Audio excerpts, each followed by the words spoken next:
Allahu Allahu Allahu Allah Allahu Allahu.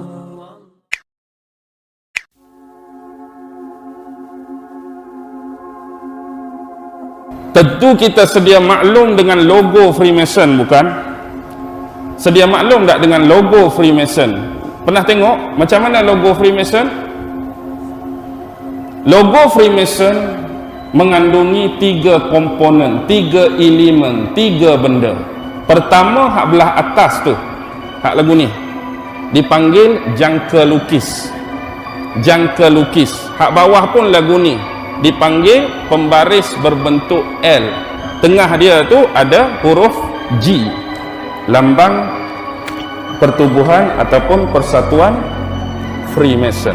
Jadi tu yang saya maksudkan sebagai 3 benda, 3 elemen, 3 komponen. Jangka lukis, pembaris berbentuk L dan huruf G. Baik, sebenarnya lingkungan daripada benda tersebut menghasilkan bentuk heksagon sebenarnya. Heksagon, apa yang dinisbahkan sebagai heksagon ialah bintang 6 bucu.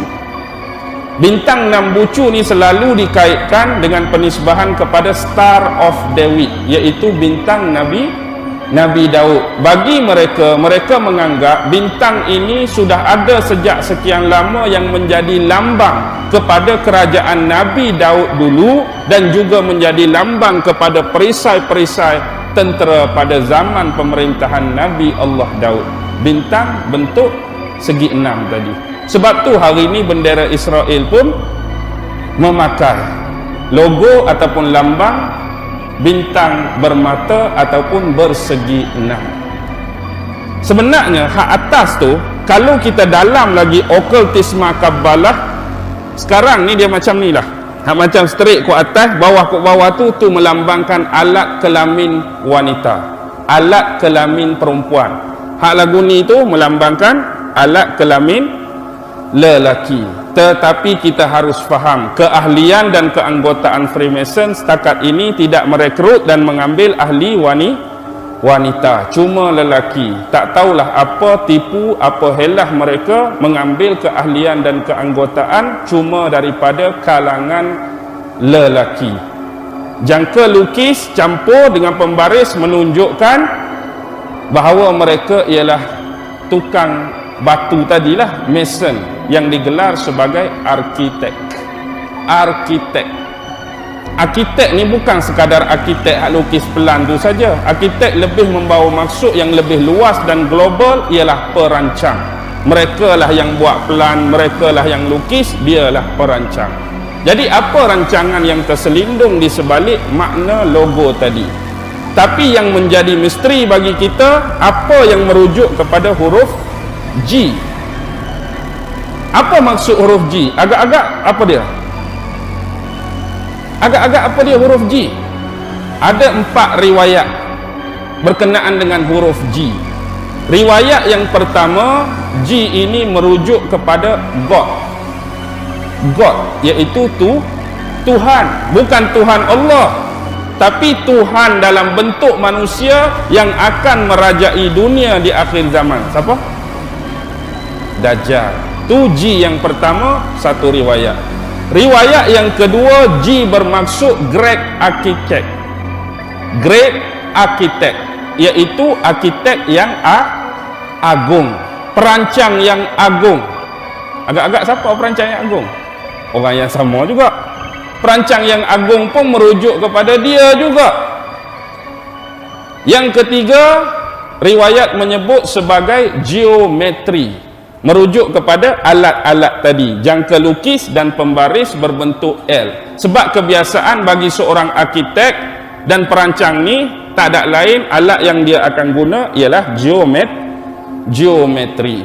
Dan inilah yang paling diterima oleh sebahagian besar pengkaji-pengkaji Freemason dan teori konspirasi, iaitu bermaksud Great Pyramid. Great Pyramid, piramid yang agung. Kita pernah lihat logo ataupun lambang piramid agung ini dalam wang ataupun duit dolar Amerika $1. Ada lambang piramid, lepas tu ada atas tu satu mata. Tapi bertangkuk ke tak piramid hujung dengan satu mata? Tak bertangkuk lagi. Maksudnya kerja mereka masih belum sempurna, dan mereka akan sempurnakan di akhir zaman ini dengan pelbagai cara, dengan pelbagai agenda dan program-program di bawah Freemason, dan satu lagi Illuminati.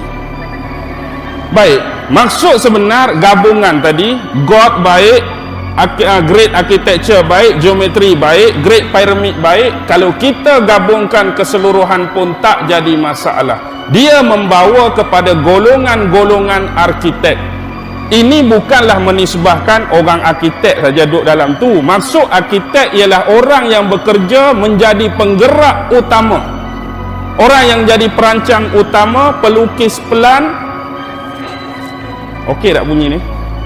Yang menjadi pelukis pelan tadi untuk menjayakan rancangan dan pelan mereka. Maksudnya di bawah yang dinamakan arkitek perancang tadi, mungkin di sana ada doktor, mungkin di sana ada saintis, mungkin di bawah ada ahli falsafah, mungkin ada ahli-ahli perniagaan yang besar dan hebat, mungkin ada ahli-ahli perusahaan, mungkin ada VVIP tertentu, mungkin ada bankers, tahu bankers? Orang-orang bank. Mungkin ada penyimpan danar dalam bentuk yang lebih besar, terutamanya 3 benda: IMF, Bank Dunia, dan Federal Reserve. Ini tempat nak simpan cagaran-cagaran duit kertas ataupun wang fiat, iaitu emas. Semua duduk bawah ni dinamakan arkitek. Mereka merancang. Yang dari sudut sains, mereka cipta benda-benda yang boleh pelari manusia ni daripada Allah. Kamu pula bahagian perniagaan, buat satu benda yang boleh pelari mereka daripada agama. Kamu pula dari sudut falsafah, buat falsafah-falsafah yang menjauhkan manusia daripada Al-Quran dan seumpama dengannya. Mereka ada tugas masing-masing. Mereka inilah yang cipta pelan. Inilah yang dinamakan sebagai arkitek-arkitek yang agung.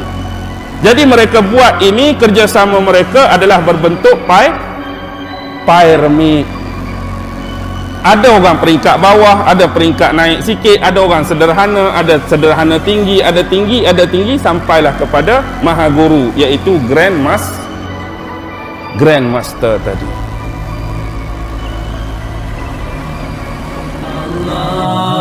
Allah